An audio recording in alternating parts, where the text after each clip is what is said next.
আজকে ছিল শেপির বার্থডে, তার জন্য আমি রাত 12টার সময় ওর জন্য কেক আর ওর গিফটসগুলো নিয়ে গিয়েছিলাম। প্রত্যেক বছর তো আমি কেক নিয়ে যাই, তাই কেকটা ওর কাছে এক্সপেক্টেড ছিল। আর ও জানে যে আমি কিছু একটা ভালো গিফটই দেবো, তার জন্য প্রথমে আমি ইচ্ছে করে একটা বড় পিস বোর্ডের বাক্সর মধ্যে একটা ফুলকপি ভরে ভালো করে প্যাকিং করেছি, যেন ও ভাবে যে খুব ভালো কিছু রয়েছে।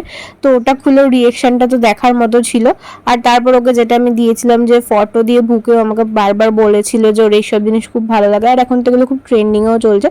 তো ওর জন্য আমি ওকে একটা ফটো বুকে দিয়েছিলাম, কিন্তু তার আগে ফুলকপিটা দিয়ে ওকে একটু প্র্যাঙ্ক করেছিলাম। ও তো খুব আনন্দে ছিল যে এত বড় বাক্স, নিশ্চয়ই ভালো কিছু হবে। বাট তারপর যখন ফুলকপিটা দেখলো সবার তো খুবই হাসি পেয়েছিল। আর তারপর আরও আরও যা যা গিফট দিয়েছিলাম আমি আর বাকি সবাই, ও সেগুলোই এক এক করে খুলে খুলে দেখছিল।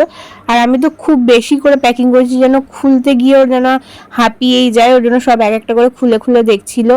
অনেক কিছু গিফট পেয়েছে, ও রাতের বেলায় সব পেয়ে গেছে বেশিরভাগটা। আর পরের দিনও যখন ওর বার্থডে সেলিব্রেশন ছিল তখনও ও পেয়েছে অনেকগুলোই।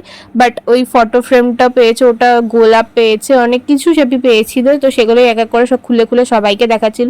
তারপর শেপি সোনাকে কোলে নিয়ে কেক কেটে নেয়। আর সোনা তো কেক কাটতে খুবই ভালোবাসে, ভাবে ওরই বার্থডে, ওই জন্য সবার বার্থডেতে কেক কাটার জন্য সবচেয়ে বেশি সোনাই এক্সাইটেড থাকে।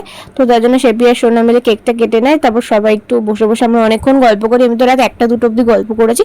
তারপরে আমি বাড়ি চলে আসি। তো আজকের ব্লগটা এইটুকু, যদি ভালো লেগে থাকে please do like, comment, share and subscribe to my channel. দেখা যাচ্ছে তোমার সাথে নতুন কোনো ভিডিওতে। আজকের মতো এইটুকুই, টাটা।